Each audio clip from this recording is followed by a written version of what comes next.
Welcome, everyone. This is Tak Oda, CIO of Attaché for Business, joined here by Lesa Hammond, our CEO.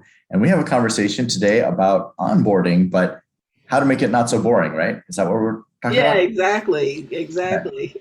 So, as you know, we've talked about onboarding before, and we've talked about it not just being the new hire paperwork and having them fill out documents and then sending them off to their job. That Mhm. you really want to bring them into the culture of the organization and have them feel a part of the organization and get a flair for who they're working with and that kind of thing at the same time.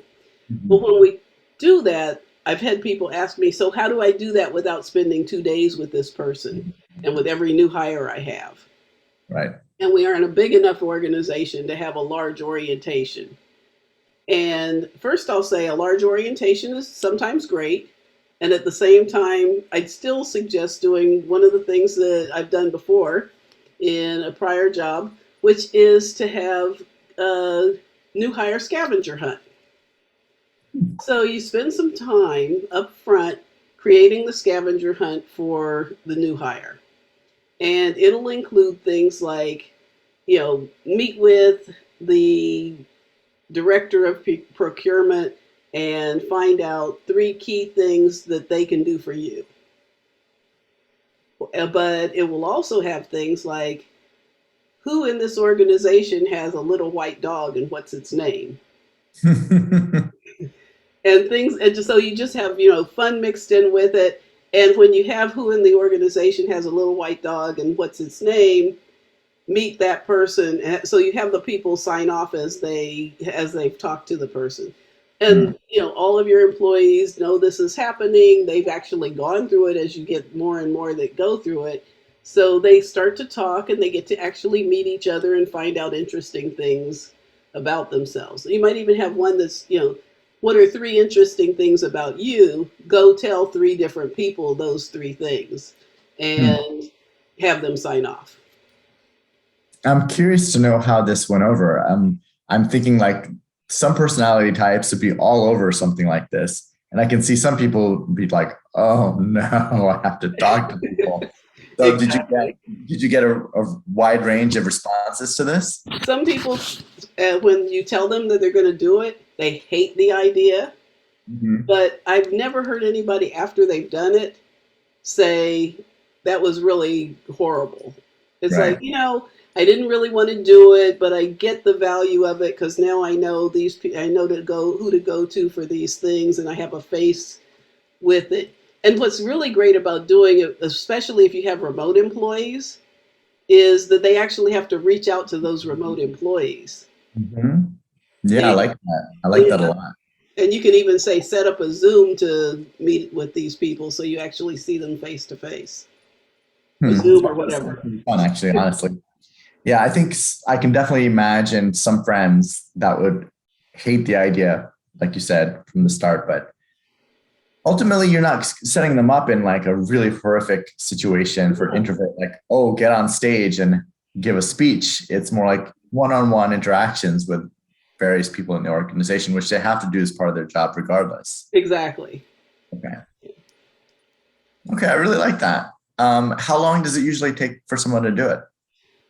So what I would normally do is say, by the end of the week, come back with your list and Mhm. with your scavenger hunt, and then you give them like a $10 gift certificate or something to Starbucks for having completed it.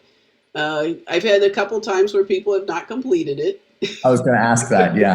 Uh-huh. and then I say, hey, go back and complete it, and you don't get your $10 gift certificate. so they still need to complete it, but they don't get the prize at the end of it. But eventually everyone did it.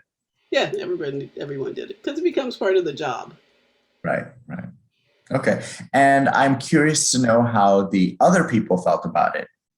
First of all, the people who went through it and are now on the receiving end. So Mhm. that's one category of response I'm curious about. And also people who have been there long enough that to them, this is a newfangled idea. Most people actually like it. Mhm. You get a few naysayers up front, and this is going to take extra time.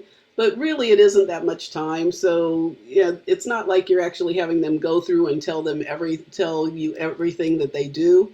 And one of the lessons I learned is you want to make sure that you tell people don't spend more than 5 minutes with the person, because what can happen is they say, what are 3 things you can do for me, and then they get a whole tour of the shipping department, and the person's Mm, then spent 2 hours with that person, and both of them are drained by that time. It's like way too yeah. long. So that would be one of those lessons learned. Mm.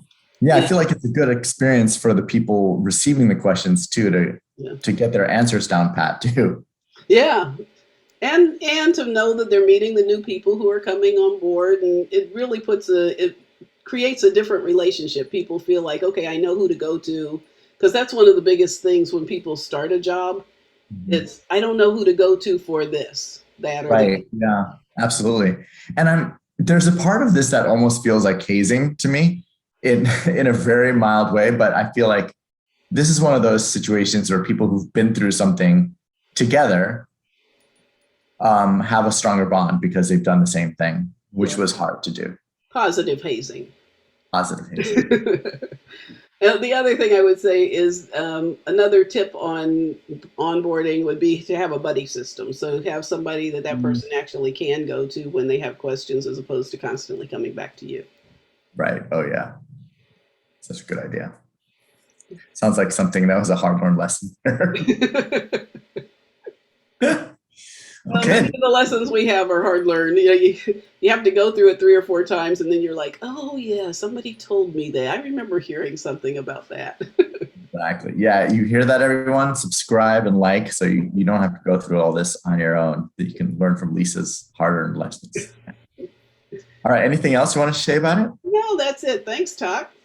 Yeah, thank you. That was actually a very fun conversation about onboarding. So thank you. Thanks. Bye, Bye. everybody. Talk to you soon.